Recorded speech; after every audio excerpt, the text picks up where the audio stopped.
Here we are. This is January 15th, 2024. We are talking about Parshat Bo this Shabbat, for this week. I'm just going to pause for a second. Parshat Bo, and I have a theme for this class, and it has to do with a problem in this story that I've really been wrestling with. I talked about it on the Parsha talk last week. I wrote about it a little bit on the Parsha sheet. And the big picture is that if the story of the Exodus is complicated and frustrating, you're not alone. It's a very complicated story. It's it's put together with a lot of different blocks, a lot of different strands, I guess, are woven into it. uh it has a pattern to it. It has a structure to it. It has a lot of meaning behind it, but sometimes things get really confusing. Okay. And the theme that I'm going to use or for this confusion is the whole phrase shalach ami v'avduni. I spoke about it, as I said, in the Parsha talk. I don't think we got where we needed to get with it, and I'm really looking at it closely today, because Parshat Bo picks up with the last three plagues, the plagues of Arbeh, locust, Choshech, darkness, and Makat Bacharot, the slaying of the firstborn. But it's impossible to understand this, how the pattern emerges without going back to the very beginning. So, on the idea of the phrase "Shalachet ami v'avduni," here's the question: is what does that mean? It means send them out free. I take an issue with let my people go. It's send them, shalach et ami, send them v'yavduni, so that they will worship me. And so the question is that real or is it a deception? And so I'm going to have you follow my argument here, all right, which is the refrain of the Exodus a deception? Because what happens is he says this, but they don't really go out to worship in the end. And what does he mean when he says we're going to go for a couple of days? Does he mean that we're going to come back? They don't want to come back. So on the surface, it seems that there is a lot of deception going on here. And I'm going to take you into the text right now. Okay. So it's a complicated story. We're going to go back all the way to the burning bush. At the burning bush, God appears to Moses in the bush, and he says, Anochi Eloi avicha, I am your God, God of your fathers, Eloi Abraham, Eloi Yitzchak, Eloi Yaakov. Moses is scared. Vayomer Ra'od ra'iti adoni ami asher b'Mitzrayim. I've seen their plight. Etzakatam shamati. I've heard their screams, mipnei noksav, from their overseers. Yadati et machovav. I know their pain. I know their pain. That's what God is saying at the bush. Okay. I'm going to go down. I'm going to go and save them from Egypt. I'm going to bring them up from that land to the good land and the vast land of flowing in milk and honey. Okay. So that's what he says. The first thing that God says to Moses is, I've taken note of their suffering, and I'm going to take them out of there. I'm going to take them out of there. I'm going to bring them into the land of Israel. Kat b'nei Yisrael. I hear their cry, and I see the pressure. Vata, now I'm sending you. Lecha ve'eshlachacha el paro. I'm going to send you to Pharaoh. And you're going to take my people out of Egypt. Okay? So it's very clear what God wants to do and what God is telling Moses to do. It's direct. I know their pain. You're getting them out of there. Okay? And so Moses has this problem, who am I, whatever. And God says, I will be with you. And here's the sign. And this is right at the beginning. And this is why I think we need to take it seriously. So there's a question, is the worship a deception, a deceptive ploy that's going to come, go out of Egypt and worship me? Is that deceiving or is it real? Right at the beginning, it's a real statement because God says to Moses, I am with you. And here's the sign. Here's the sign that I've sent you. When you take the people out of Egypt, you're going to worship God on this mountain. Okay, so I'm promising you this. There's a worship component to the Exodus, and you will be taken out of Egypt, and you will worship me on this mountain. And so that's already embedded in the core mission of the program. We'll stop here and we've got Bob. Go ahead. I'm going to just stop. A quick question. Could Yes. you clarify when you say deception, did you mean to the Jewish people, to Pharaoh, to both? Good question. Thank you. It is to Pharaoh, okay? Because he's presenting the refrain that comes 7 times during the whole story is send my people out and you're going to shop? Send my people out so that they will worship me. Okay. And he says, send us on a 3-day journey so that we will worship. And there's a lot of that. I'm going to show you that. So the question is, what is he presenting to Pharaoh? Is he presenting something true or is he presenting a lie? Is he faking him out? Is he deceiving him? Is he tricking him? Okay. And if he's tricking him, why is he doing that? Nanette, go ahead. Unlock. Okay. So, hey, Rabbi in class. So I think what Rabbi Joseph Telushkin is talking about, you just said. No. So Rabbi Joseph Telushkin feels that the 10 plagues is not to compel Pharaoh to free the Hebrews, but rather to show God's power over the gods of Egypt. Hold that, and it's, yes, of course, the plagues are to show Pharaoh, but we're going to be pursuing a totally different theme here, which is the repeated delegation of Moses, the petition. It's like saying, I didn't think of a good analogy of this, but it's like, there doesn't need to be an analogy. It's like, I want to go out because I want to be free, right?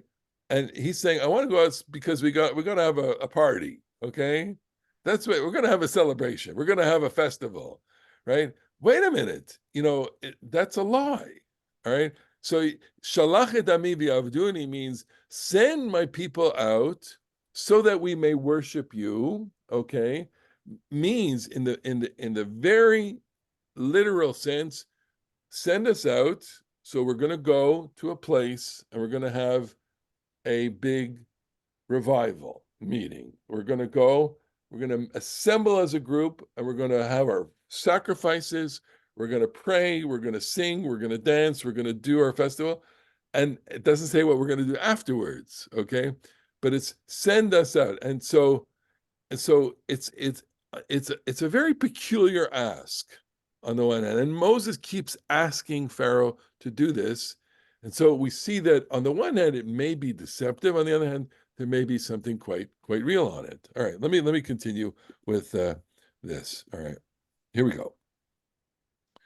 So I press pause. The first meeting between God and Moses, we have 2 messages. We notice the suffering, and you'll come worship me in the mountain.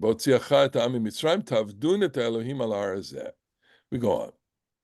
So Moses says to God, I'm going to go to the people of Israel. I'm going to say to them, the Lord of their fathers sent me. What am I going to say to them? Okay. And he says, I am that I am. And then there's that whole part of that, which we're not going to go into. God further instructs Moses and says to them as follows. Now, this is you are to say to the people of Israel, the God of their fathers, Abraham, Isaac, and Jacob, sent me. This is my name. Da, da, da.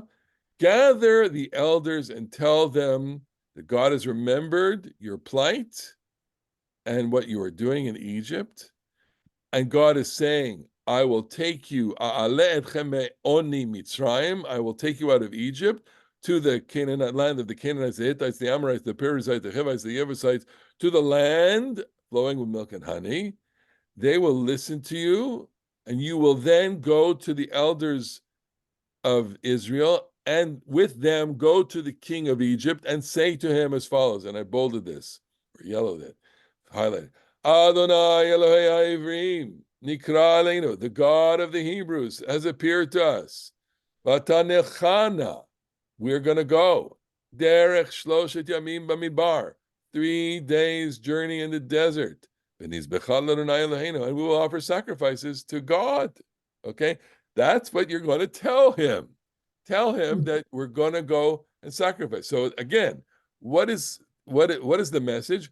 We're going to get our stuff. We're going to go out and have a festival. We're going to go somewhere in the desert, and we're going to have a big bonfire and a big roast-a-thon, okay? And we're going to make sacrifices, and we're going to celebrate before God, okay? And you're going to tell Pharaoh that. So if you're Pharaoh, you're going to go like, this is crazy. This is a crazy idea. Or you're going to say, well, wait a minute. I don't, what does this mean? Okay. So we press pause. What does it mean? God is telling Moses to take the elders and go to what? Let's go for 3 days. A furlough? You're going to let us off of work for 3 days? There are storehouses that need to be built. There are bricks that need to be burned. All right. Here's the visualization of it. Okay. So this is my little handy Bible atlas. The Israelites are somewhere in the land of Goshen, okay, here.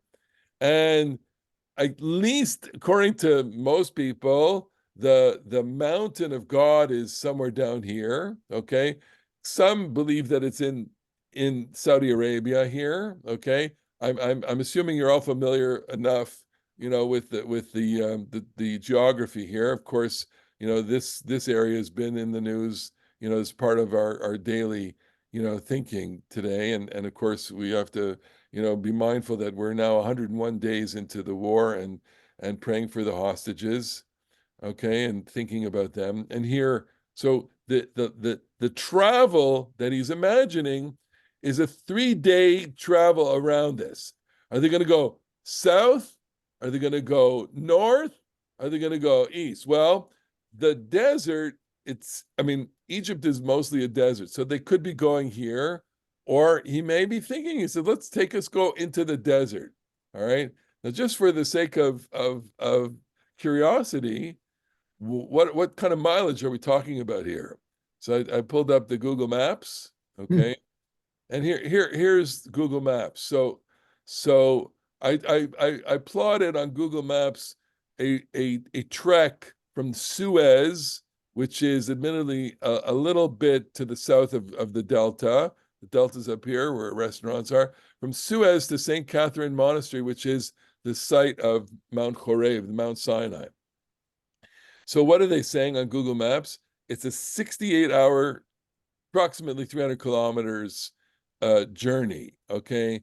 300 kilometers to Mount Sinai from here, with a lot of people, that, to me, that would be a much more than 300 days. Is it possible? Of course. Can people walk? They're saying it's a 3 days, what does it mean? 300 kilometers, it's 3 days, 70, what is it? It's, you have to be walking at quite a clip to do that. Someone do the math for me, but I think it's much more than 3 days. But, if you're going to walk for 12 hours a day, 36 hours, that's 10 kilometers an hour, that's fast. Okay. Rabbi, Yes. it's not the distance, it's the water. Also very important. How did they keep themselves? Very important. Okay. And not only that, okay, but look at the elevation here. And we have to thank Google Maps for giving us, it's a 475 meter, it's what they're going from 4 meters above sea level to 1575. That's pretty steep. Okay. My point is, what do they mean? I don't know what he means. I don't know what he means. 3 days. Where does he want to go? 3 days, in my opinion, would have gotten, barely to the, into the Sinai, barely into the Sinai. Okay. Anyway, so is this a deception or does he mean it literally? Well, God says to Moses, I know he's not going to let you go. I know he's not going to let you go if you simply ask him. Okay. So what are you doing if you're going to ask him? And this is where it gets really complicated. This is what you mentioned before with the plagues. The plagues have to show force, but the plagues are also, part of this, it's part of this language. It's part of the language in which they have to communicate, the need to exit and the need to worship. Okay. So I'm going to smite him and then I'll let you go. And then when you go, the people will be kind to you and you won't go out empty-handed. You'll get stuff. Every person will borrow stuff from other people or ask things from other people. We've talked about that in the past.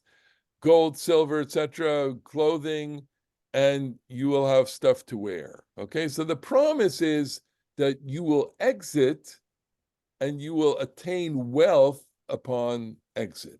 So in the back of our minds is all this being accomplished by means of a deception, okay? Because they don't really mean that they're going to worship, or do they? Will they be going to worship? Well, yes. Yes, they could.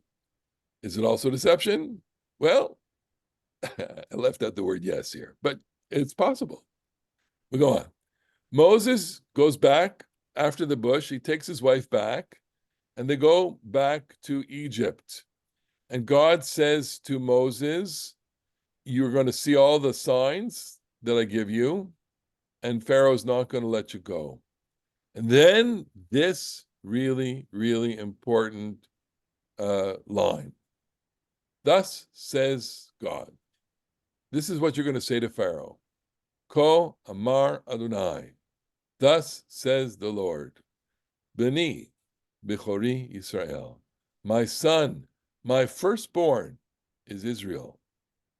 Va'omar elecha, I say to you, Shalach et bani, send my son, vayavdeni, that he may worship me.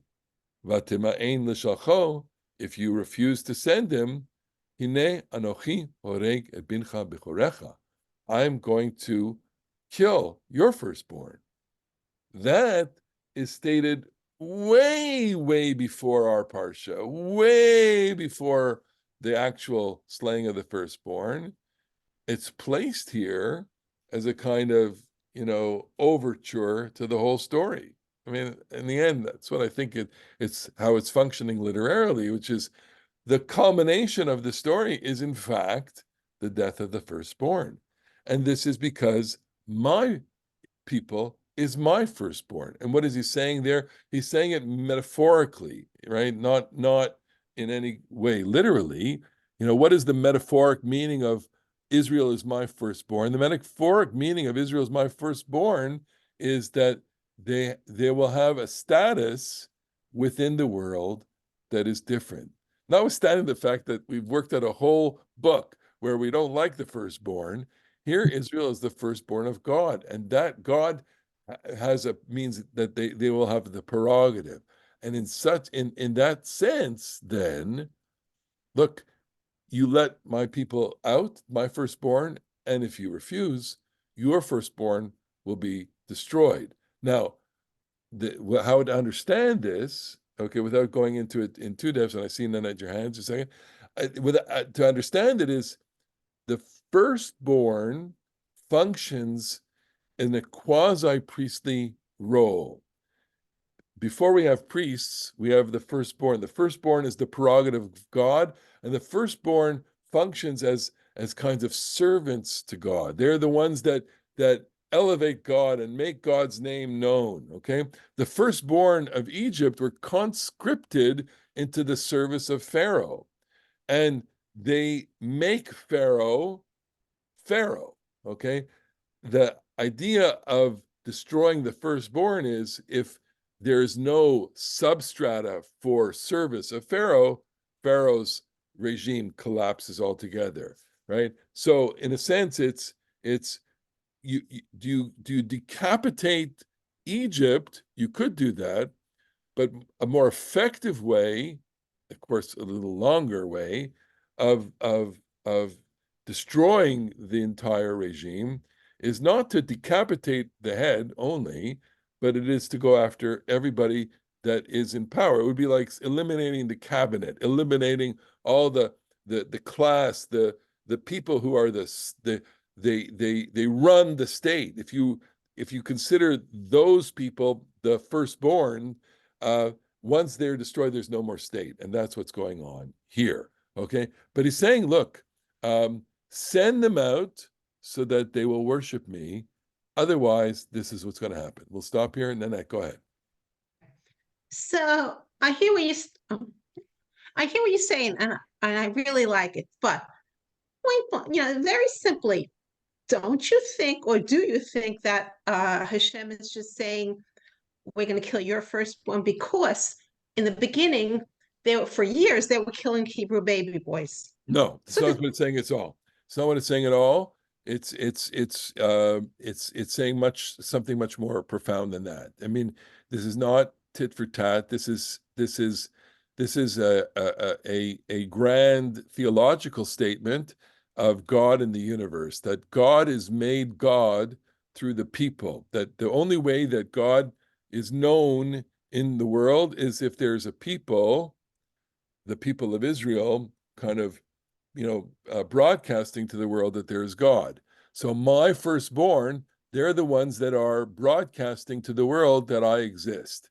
And if you don't allow them to be free to serve me, the only thing I can do to you as a consequence of that is to destroy the people that make you who you are, and I will destroy them. Okay, we'll go on. Here we go. So what's the plan? Send them out to serve me. All right. So Moses and Aaron go before Pharaoh, and they say, Shalach et ami vayachoguli bamidbar. Send my people, and I will that they will celebrate with me in the desert. Pharaoh's response it's like, ha! I don't know who God is, right? What are you asking me? This is ridiculous. Lo yadati et Adonai. I don't know who God is. V'gam et Yisrael lo shaleach. Okay, and so I'm putting here in the brackets something that I think is really gnawing here, which is at the very beginning, the first time they say this to Pharaoh, right? Pharaoh answers, I don't know God, and I'm not going to send you. These two things are connected, the celebration and the knowledge. That is to say, I want them to have a festival, and embedded in that, or enclosed in that idea of I want them to know me. I want the relationship with them. Okay, so it's shalach et ami ve'avduni is really inside of that word la'avduni, serve me, is I really want the relationship. So on the one hand, there's a deception going on. On the other hand, it actually is there's a driver here. I want them to come out so that they will worship me. I want them to come out so that they will know me. Okay, so then he says, the people of Israel has called me. Nelchana, the God of the Hebrews, said to me, let's take a 3-day journey in the desert, and we will sacrifice to the Lord our God. Okay? So that's what we want to do. That's our plan. Okay? Let's go out for a 3-day journey and make the sacrifice. Okay, and lest we are or smitten by plague or by sword. Just a second for a second.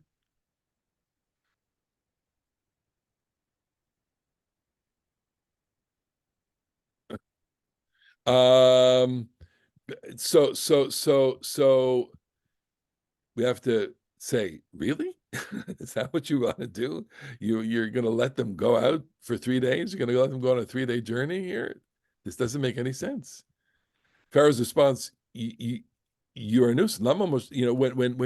When they make this petition to Pharaoh and they say, let us out on this revival, quest, Pharaoh says, you must have too much time on your hands. So I'm going to make it harder for you. Okay. And that's the first thing.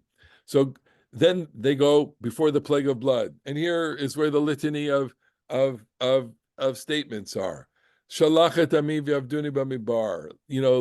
I want you to send us out so that we can serve God in the desert. Before the plague of frogs, he says it. Shalachet ami v'avduni. Send us out. And then Pharaoh relents. He says, I'll let you, and then you can go and sacrifice. But then he retracts that. And then before the plague of beasts, he says, they ask him again, Shalach ami v'avduni. Let us go out so that we can serve God. Pharaoh relents, Zivchu le'Elohem. You can go and sacrifice, but you have to stay in Egypt. And so Moses says, no, I don't want that. We have to go 3 days. And we have to have this sacrifice. Okay. So they're really pushing it. So on the one hand, they're saying, wait a minute, is that really what you want to do? Are you going to go and then come back? We have to go, he's saying. No. Pharaoh says, you can go, I'll send you. You can sacrifice, but don't go too far. Okay, just don't go too far. And he retracts. He gets his heart hard and he retracts. Again, before the plague of Dever, the 5th plague, pestilence, shalachet ami v'avduni, send them out and let them serve me. And then before the plague of hail, shalachet ami v'avduni, send them out so that they worship me. Pharaoh relents. He says, I'll send you. But and then finally we get to our parsha, okay, in Parashat Bo. Before the plague of locusts, Arbeh, Moses and Aaron go before Pharaoh, and they say, thus says the God of the Hebrews, how much will you relent? Le'anot mipanai shalach ami v'avduni. Send them from me, send my people, so that they must serve me. Okay, and Pharaoh's upper echelons now retort to him and said, "You got to send them. It's so we're suffering so much. Shalachet anashim v'avdu et Adonai Elohim. Let them go. Let them serve their God. Okay, otherwise it's all lost for us." And so then Pharaoh says, "You can go, but who's going to go?" Moses says, everyone's got to go. We got to go. We got to let everybody go. We got to go because it's a festival for God. Okay? So I'm saying pause here. What festival is going on? They want to go. The story that Moses is telling Pharaoh is we're going out for a festival. Okay? And Pharaoh and all these plagues are coming and so it all doesn't make a lot of sense. We're getting a request, a petition to have a conference, a convocation, a gathering, and you're killing us, okay? And there's a festival? What festival? We go on. So Moses says we have to go because it's a festival for God. Every single person in the household of Israel has to go. And Pharaoh says, no, I'm sorry, I'm not going to let you go. Only the men can go. So the 9th plague comes. And it lasts for 3 days. I bolded 3 days here because it's 3 days as a motif, 3-day journey, 3 days of darkness. We're going to skip over that. And Pharaoh says to Moses, okay, you can go serve God, but you have to leave your cattle behind. Okay. And so Moses says, we need our cattle, otherwise we're not going to be able to sacrifice. And so at that point, Pharaoh says, basically, get out of here. You gotta, the next time I see you, you'll be a dead man. Okay. So this, by the ninth plague, this is reaching this crescendo. Okay. The crescendo is, you've been asking me and asking me and asking me. I let you, and then I don't let you. I let you with this condition. You want no conditions. All right. And so there's the collision is happening. You're saying you want me to send you out, and so you'll be able to worship. And I'm saying yes, but, and no, but you're not going to be able to go.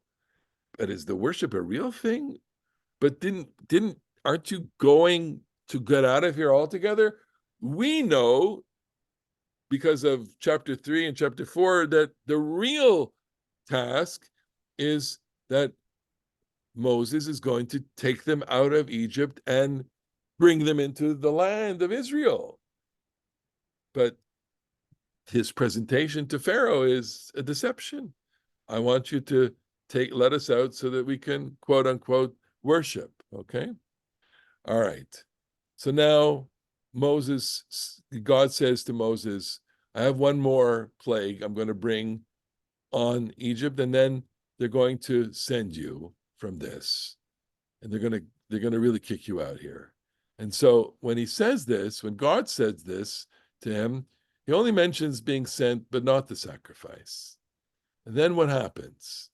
What happens is that in this parsha, we get a whole recipe for the celebration. I'm going to stop here for a second because it's getting complicated. I can already see. All right. We've been talking about Shalach ami v'avduni, send me and serve me. And now we're at plague. We've just finished the plague of darkness. And God is saying, I have one more plague, okay? And they're going to send you. But there's no mention there of sacrifice, except what happens is that we get a whole set of instructions about what they are to do that evening. So let me go through this with you, which is chapter 12. Chapter 12 is the instructions for the Passover sacrifice, okay? So the Passover sacrifice is that they're to take a lamb on the 10th day. They're to slaughter the lamb at the dusk. They're to put the blood of the doorposts of their home. They're to stay inside. They're to roast the lamb with its entrails, and they're to eat it, ready to go, with matzot and bitter herbs. Okay, those are the instructions. We know that as the Passover Seder.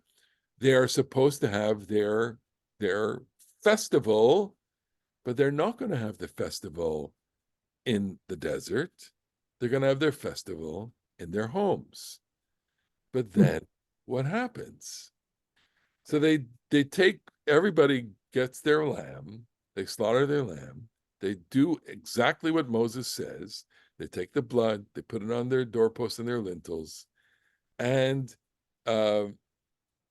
the plague of the firstborn starts happening. The lamb is roasting. This is the way I'm reading it. I know most people don't read it this way, but I'm so committed to my interpretation that I'm going to share it with you. So they're roasting and roasting and roasting. The plague is happening, and then in the middle of the night, Pharaoh summons Moses and Aaron and basically says, "Get out of here! Get out of here!" And so they all get up and they all leave, and the text is very, very clear here. The dough for the matzah has not yet been baked. It's still in their bowls. They put their garments over it, and they walk out of Egypt. They leave Egypt with the dough on their shoulders in their bowls, and it's not until the next day that they bake it. They bake it, but they don't eat it with the meat. Where's the meat? The meat, I think, seems to me, is left in their houses. In my imagination, the following scenario is what takes place. They're roasting and roasting. They're ready to go. They were supposed to eat it. They were supposed to bake the bread, but something happened that got interrupted. Moses and Aaron were summoned. They were told to get out. So they get out. The people don't have their food. They're leaving on an empty stomach.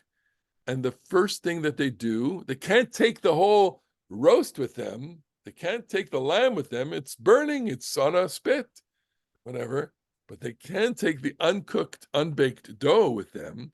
They have it in bowls.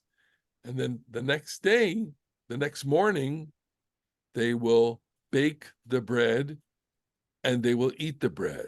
Okay? And I'll show you these texts inside. So what that says to me is, for all this talk about service and sacrifice, well, in the end, there's kind of a service and kind of a sacrifice, except the sacrifice is not completely consummated because they don't eat it. And B, they do leave. It's not 3 days journey, it's overnight. And C, they get to eat bread, and the bread becomes a kind of substitute celebratory food that will be it's not the sacrificial food, but it will be a symbolic food that renders this moment special because of everything that's associated with that bread altogether. Okay, I know it's complicated, but something happened here that wasn't exactly what was intended, but that's what always happens. Nanette, go ahead. Okay. So, listen, I really like what you said. I like your theory. It's very interesting, very different.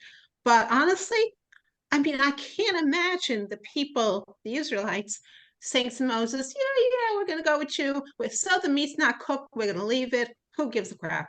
I can't imagine them taking like this uncooked bread, matzah, and no meat because they're going to be hungry in real life.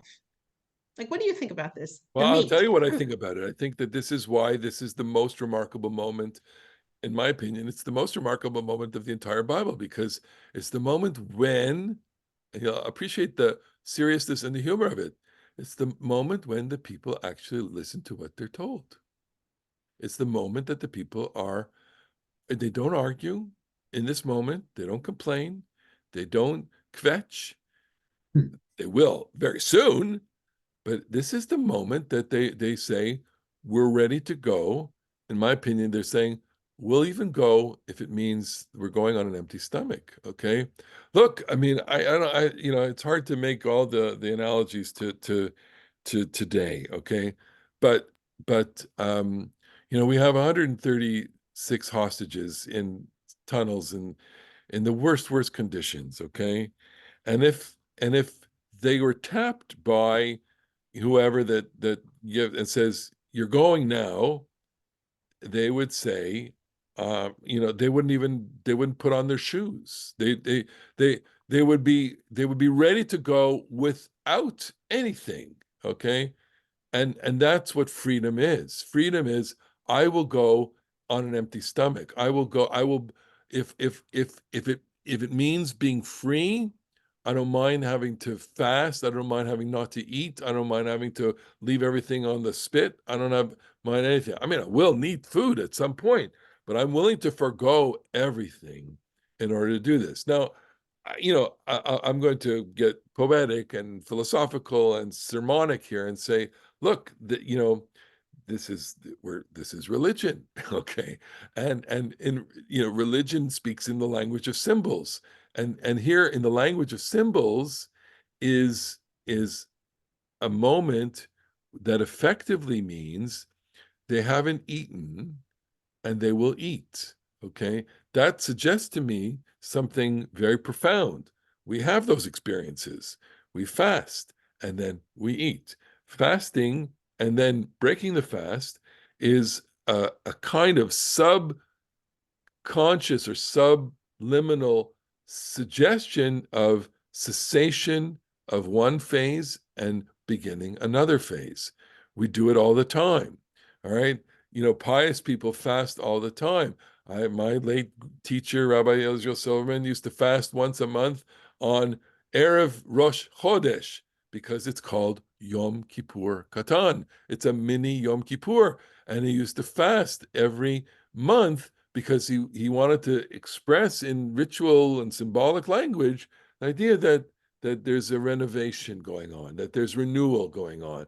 I end something, and it's a very mystical idea. So I'm saying to you, here, I'm not always inclined to this, but I think it's just so clear here. The end of a period of servitude requires a period, a small moment of fasting, a 12-hour, 20-hour fast, so that they will start again. And what's the break fast for them? The break fast is not a cup of orange juice and a cup of coffee. The break fast is matzah. And the reason why it's matzah is because matzah, I think, in all of its layers of symbolism, matzah is about purity, intentionality, and freshness. Okay, we don't understand matzah as being fresh, but think about it. If you think about bread in the Middle East, the dough sits in a sack, and it collects all sorts of impurities and whatever. And when you're ready to bake something, when you're ready to eat, you peel off some dough, you put it on if you're a Bedouin, you have it, sitting in a sack under a table, who knows whatever. It's fermenting, you peel it off, and you put it on the baking pan, and you bake it, and you eat fresh bread, okay? But there's another level to this, okay? The other level to this is I take flour, I take water, fresh flour, pure water. I mix it with the intention that I will eat it soon. I will stir it, roll it, put it on the thing, and eat it within a certain time, and it will be right fresh, okay, for me. That's a different kind of thing. There are no impurities. It has the intention of this meal, no other intention, and it is fresh. And so that's what matzah means. And so that's what matzah appears in all of the different contexts in which it appears in the Torah and in the Bible in a way as it's special. So here they are, it's special. We're eating special bread. Now, the miracle, I always argue, is that they're able to use the dough precisely because it did not ferment. Ki lo chametz, all right?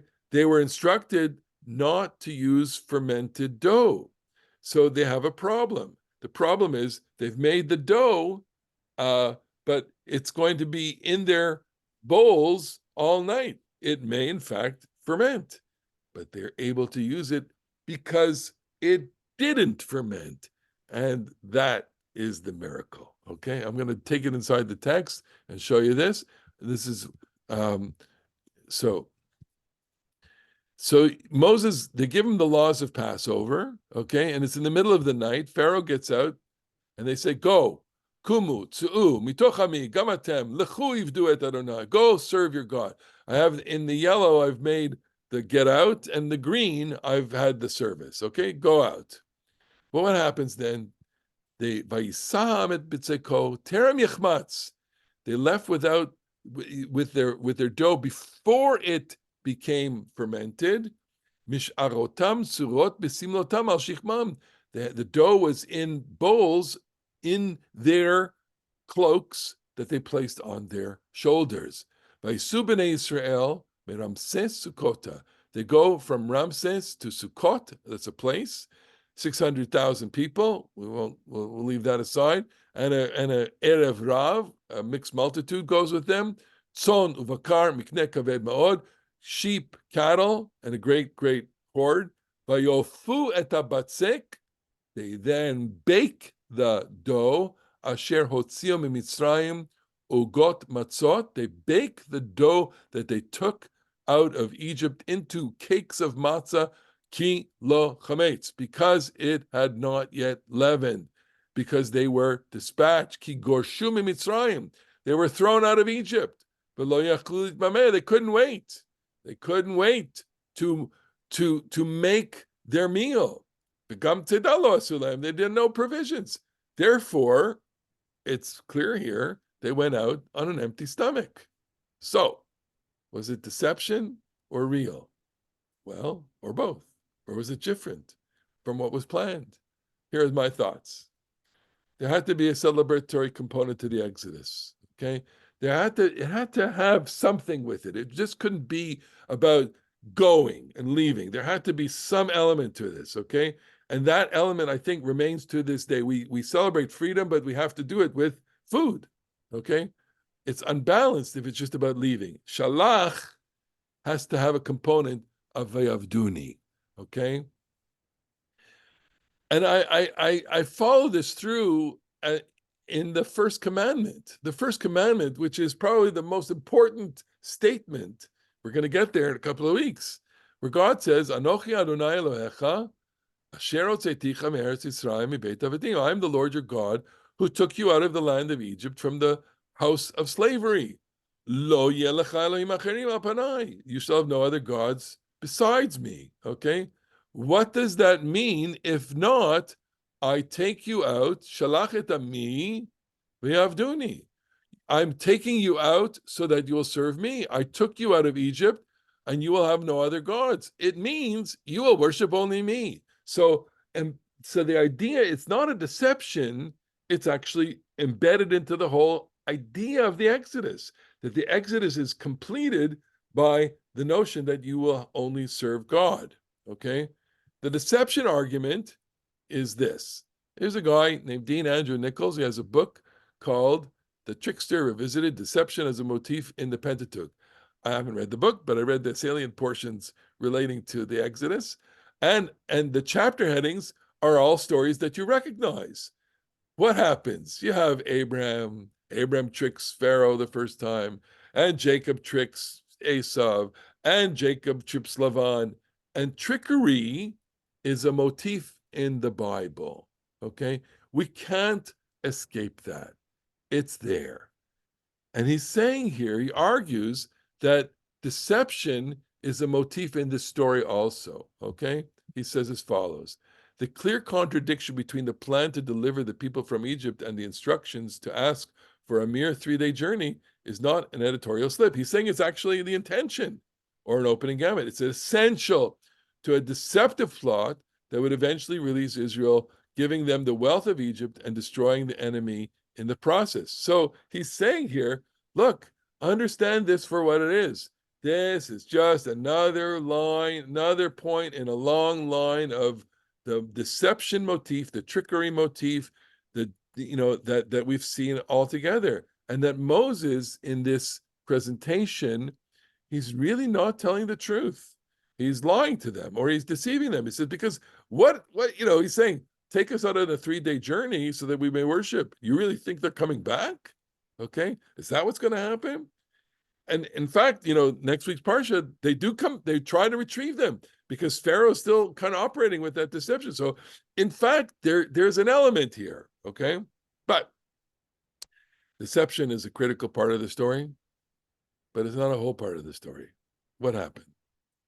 It's a story with many layers in it. It's so complicated. There are different strands here. Yes, there's the deceptive strand. There's the plague strand. The deceptive strand, which is this, go out, is there's also another story here, which is that it's force, it's power, it's violence that gets them out. It's diplomacy, but violence. So the biblical scholars are present the whole composition problem of these texts, and they say that really there are two very separate traditions going on here. One that is the deceptive tradition. It's all about, do this. And another is just about force and might and violence. There is a possibility, 3, that this was always about Sinai.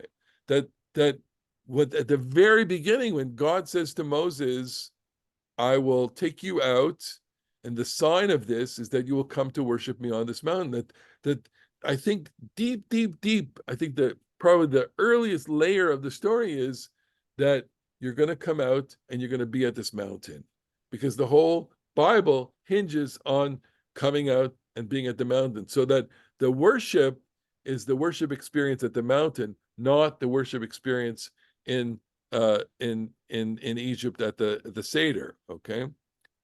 4, the possibility that this was always about the festival. Why? Because the festival takes such an a enormously important place within the Bible itself, and then of course within the later structures of Judaism. The sacrifice of Passover functions as the binding moment of God and the people, and was to be repeated on an annual basis in order to reenact God's covenant with the people, God's relationship with the people. So this is always about. And finally, the possibility that this is always about the extrication of Israel, that from human slavery to divine service. And here, this is really the main point, which is, why are they coming out? They're coming out precisely because they've experienced the indignities, humiliation of being a nothing, right? Subservient to Pharaoh. And now they get to be servants of God, which is everything. They go from being subhuman as a slave to being as human as you can get. To be in the relationship with the divine is the apex of human achievement. Okay, that's really the thing. There has to be both elements of the story. I'm going to stop here. Ilana, let's go. I agree to everything, of course. I find it very similar to what's happening today Sure. in Gaza. Why can't Israel lie and say, release the hostages and we will stop the war? And then Israel will definitely continue and finish the war. Who are we not comfortable with their opinions or something? I think it's such a great question. I've thought about this myself. I thought like just do whatever you can, get them out, say, and so what happens? Okay, so if they lie, okay, they're gonna, it's it's a lose proposition for them all the time. And you can't, a government has to be taken seriously. They can't behave like their enemies. I'm not sure that that's even a good answer, because deception is always going to be part of war. And but look, I think with this enemy, Israel's been out deceived from the very beginning, from before the beginning. This war, as we all have come to tragically discover, has always been about an elaborate deception, the most elaborate deception that we can imagine, where for years and years they were planning this right under the nose of Israel, and pretending to be, a functioning government, while in fact preparing the miles and miles and miles of tunnels and training, etc., and with tragic and really epoch-changing results. So I imaginatively, I agree with you, Ilana. But I don't know how it could ever be accomplished on a practical level. Stanley, then we got Barbara. So it's somewhat along the same lines as what Ilana was thinking, but different too. And that is that we're supposed to take, as I understand it, sort of moral lessons from the Torah, that's not just the literal story and so on. So here, what you seem to be saying in the final characterization is that the ends justify the means. Namely, the end is Sinai and getting Torah. So in order to do that, it was all right to be deceptive.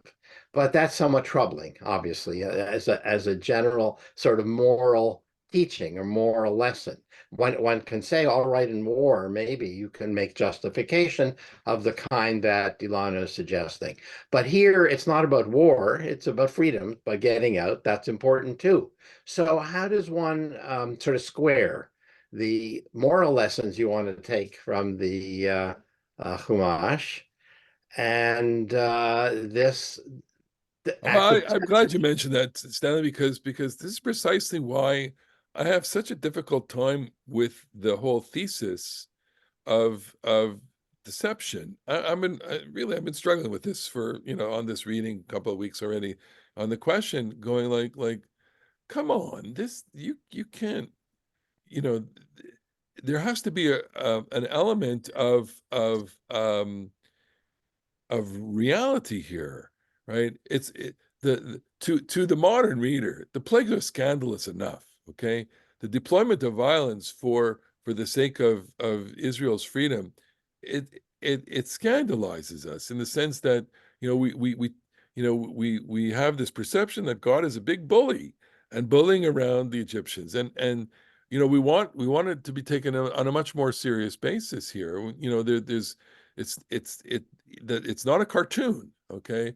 And we don't want to relate to God in this cartoonish way.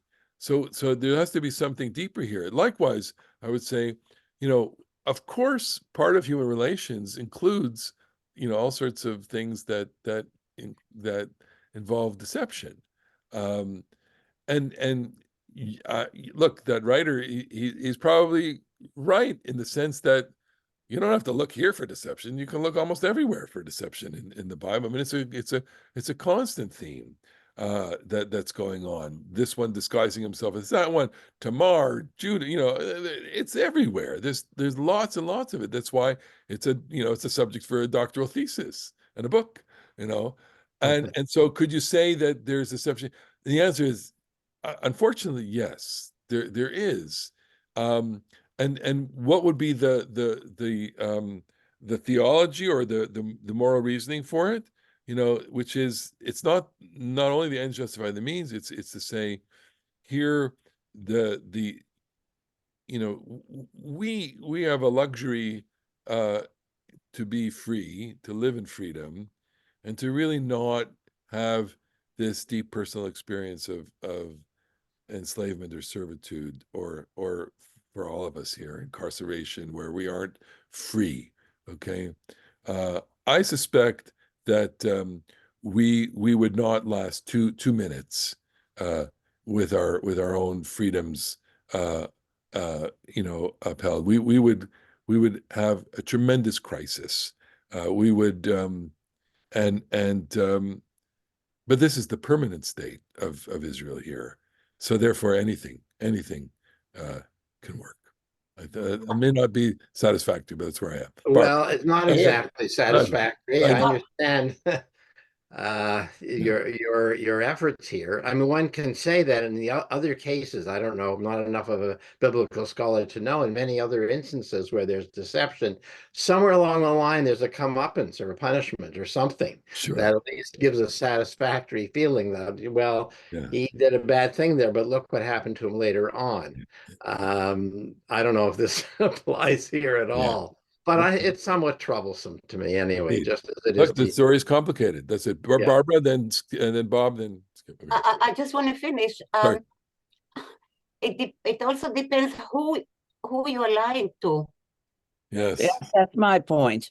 Lying to Pharaoh is one thing, but lying to the Hamas is but there's a credibility issue, and we can lie away to Hamas.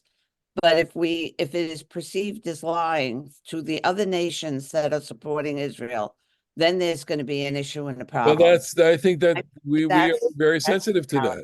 Yes, exactly. Which is precisely why I think Ilana's idea has potential, but it's very, very dangerous in terms of the outcomes down the road, in terms of how Israel is going to be perceived by the other nations that are important to Israel and to us. So I mean, that's the issue. Yeah. And with that, I'm going to the blood drive. Oh, If see, any, okay. if- Bob, like, go ahead.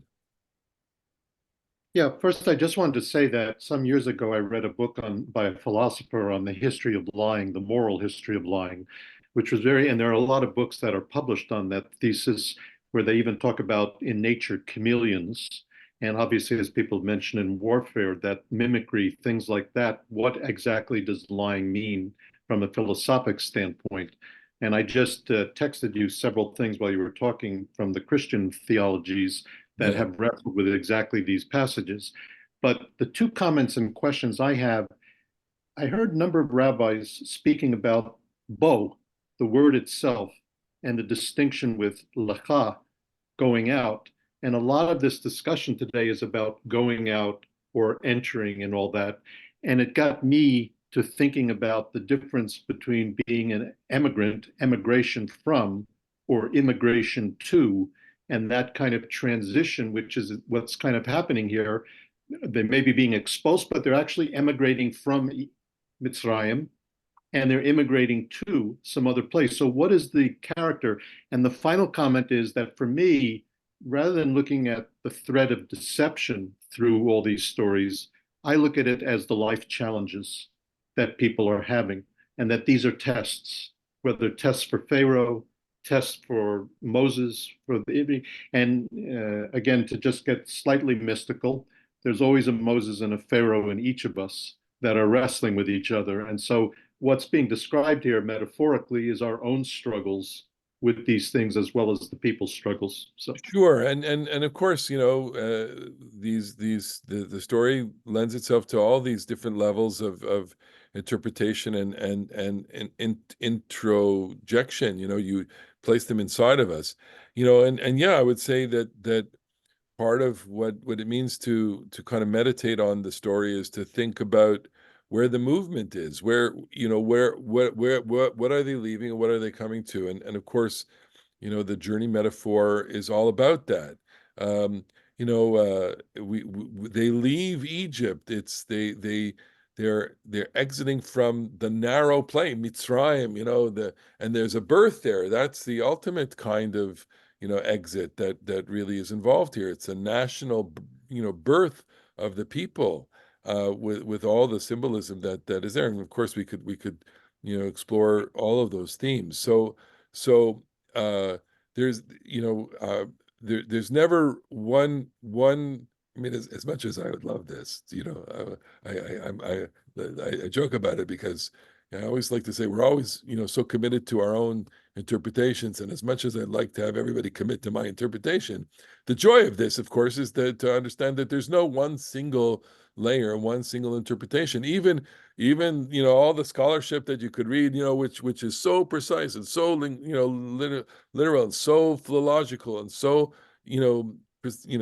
trying to put everything under a microscope and understand everything in its historical archive. I mean, that's not what this is about either. This is supposed to command our imagination and really enable us to ask the questions that we are in fact asking here. Then John. Going back to the deception, my question is, what purpose was the deception intended to serve? Was the thought that if you told Pharaoh that we're only leaving for 3 days, he'd be more likely to go along with it? If that was the intention, of course, it didn't work. So I guess, what do you expect to achieve by the deception? So I'm Stanley. It's humiliation, okay, and that's there are two kinds of intentionalities here in the story. One is to crush him with violent acts, okay, with violent ends, and two, it's the humiliation of deceiving. You know, you know how you flip through when you want to watch a movie, okay, you go on Netflix. So I was flipping through and the Sting, you know, you remember the movie The Sting? So the clip, the trailer for The Sting involves a con, okay, where they give someone a wad of money, looks at it, and then he says, "Yeah, you put it in your pants like this." You see, and he puts it in his pants, and then he takes out another wad, and he says, "Here, now you put it, and you go," right? And so they run off, they have the real wad of money, and then the crook is in a cab and he's laughing and laughing, and he opens the wad of money, he sees all cotton or whatever and tissues, right? And the humiliation of that moment of being deceived. I mean, that's if you are inclined to this, it's sweet. It's sweet, Victory, that kind of victory can be sweet and beautiful. And especially if you yourself have been humiliated. Okay. So as I said, we don't live in the framework of that sense of humiliation, because we're free, and we have power, we have all sorts of ability. Okay. But the the the person who is incarcerated, the person who is not free, is always looking for ways to outsmart their oppressor. All right, that gives a lot of sweetness to the victim. And here, I think that's it's. It's not satisfying. I mean, in the Stanley way, I'm not satisfied by that, because it seems to be a low rung on the ladder. Okay, but if you were humiliated, you could. I heard an interesting story recently where someone had a comeuppance story where they were kicked out of a pool, and this guy was a chemist, and so he found an inert chemical to dye the pool. Okay, and they didn't. He had so much satisfaction out of the fact that the pool turned purple, and nobody knew why. And they had to empty the pool and empty the pool and empty the pool. And he had a feeling of real satisfaction there. And I listen to the story, I'm going like, it's not a really good story. This is not a Rabbi, it's joy. What's that? It's joy. Exactly. Not a nice story. All right, John, then Bob. Go ahead. No, I'm done. Oh, you're done. Who we missed? I just wanted to, it's a quick follow-up, which is on the way of life's tests. I think I read somewhere that the first 7 plagues, there was a possibility that Pharaoh could engage in teshuvah, but in the final 3, there was no hope for that happening. And also, so, yes, that's another interpretation. And so the morality piece about lying, it was not necessarily fated to have to be this way if free will was exercised, but then it could change. And so that's just another comment on the difference between the first 7 and the last 3. Thank you. Skip, you were waiting. I'm taking a different perspective on this. I'm looking at Pharaoh, and having been a volunteer in Sorel and living in the desert for multiple days, I know how cold it is. Yeah. And my Pharaoh, when he sent the Israelis, the Jews, into the 3 days into the desert, he knew exactly what he was doing, because matzah and yeast do not grow in such cold, in those temperatures. Very interesting. And he knew that. Uh-huh. And I'm saying, hey, wait a minute. He knew what the heck he was doing. Yeah. And this doesn't come back relating to Moshe or Hashem or anybody else. It's just he the facts knew on the ground. Exactly what he was doing. And Okay. Ilana, you've been in the desert. Yeah. At night. Yes, cold. So there, yes, I think there's all sorts of ways to look at some of the realities in the environment. Go ahead, Stanley. So in thinking further about it, my conclusion would be about the Bible in general, that its stance is one of moral relativism, not moral absolutism. And maybe that's connected to what Barbara said. That is, depends on the circumstances. So lying to Pharaoh in this circumstance, that we're only going out for 3 days, is okay, given what the cause was. And again, it's the end justifying the means. The end is Sinai and freedom and the birth of a new nation and so on. And that's just the way it is. And somehow the moral absolutism is maybe schoolboyish in a way. Moral relativism is really more or less what we live by and what the Bible really promotes. Well, I think that there's what to take issue with there. I would have a hard time kind of settling on that.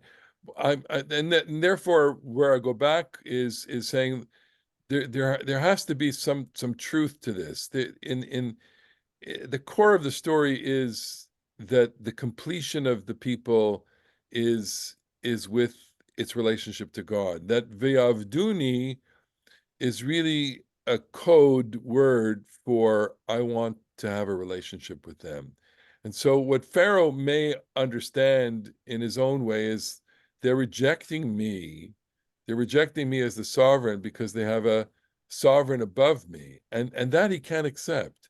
And that then leads to a different set of moral conclusion that, that there's one God and therefore there's one moral world here. I mean, as I said, the story is complicated enough.